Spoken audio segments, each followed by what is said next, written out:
जब हजरत उमर पर नमाज के दौरान एक अजनबी ने छुरी से वार किया तो वो जख्मी होकर मस्जिद के फर्श पर गिर गए। हमला आवर फैरूज फौरन मस्जिद से भाग गया, लेकिन लोगों ने उसे पकड़ लिया। उसने पकड़े जाने के बाद वही छुरी अपने गले पर चलाकर खुदकुशी कर ली।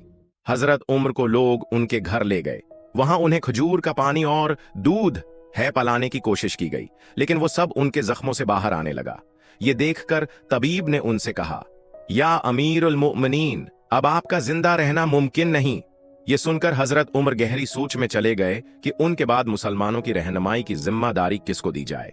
उनके पास मशूरा देने के लिए बुजुर्ग सहाबा जर्नील और मशहूर हैं। लोग आए। एक शख्स ने मशूरा दिया कि उनका बेटा अब्दुल्ला बिन उमर अगला खलीफा बन जाए।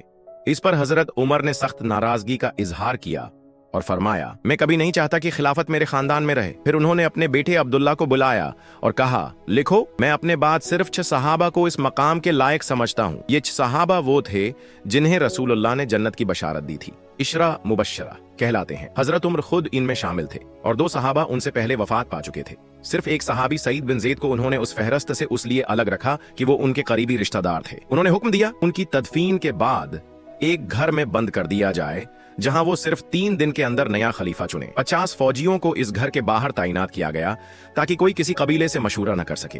हजरत उमर ने यह भी हुक्म दिया कि अब्दुल्ला बिन उमर फैसले के अमल में शामिल हो, लेकिन खिलाफत के लिए उसका नाम न हो। इन 6 सहाबा में से 3 ने खुद को दायरा इंतखाब से निकाल लिया।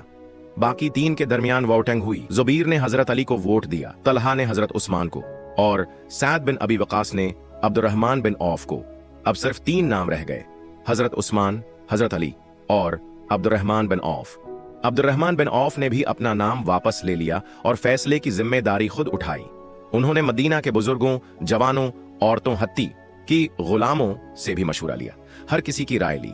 उन्हें यह महसूस हुआ कि लोगों का रुझान हजरत उस्मान की तरफ ज्यादा है, उनकी नरमी, दरियादली और मालदारी की वजह से।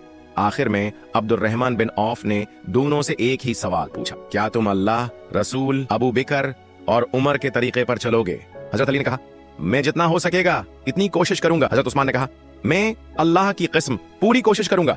फिर अब्दुर्रहमान बिन औफ ने सबके सामने फैसला सुनाया, मैं अल्लाह की रिजा के लिए खिलाफत की जिम्मेदारी हजरत उस्मान के हवाले करता हूँ। सबसे पहले हजरत अली ने उस्मान के हाथ पर बियात की। फिर तमाम लोग आगे बढ़कर उनका हाथ थाम कर बियात करने लगे। हजरत उस्मान ने अपनी पहली तकरीर में लोगों से कहा कि दुनिया की मोहब्बत छोड़कर आखिरत की तैयारी करो। उन्होंने पहला हुक्म दिया कि फौज और हुकूमत के अफसरों की तनख्वाहें बढ़ा दी जाएं। मदीना से उन्होंने मुख्तलिफ शहरों के गवर्नर को खत भेजे और ये वाज़ेह किया कि अगरचा उम्र दुनिया से चले गए हैं, लेकिन खिलाफत उन्हीं के उसूलों पर चलेगी। यूं इस्लाम की तारीख का नया दौर शुरू हुआ, खिलाफत उस्मान का दौर।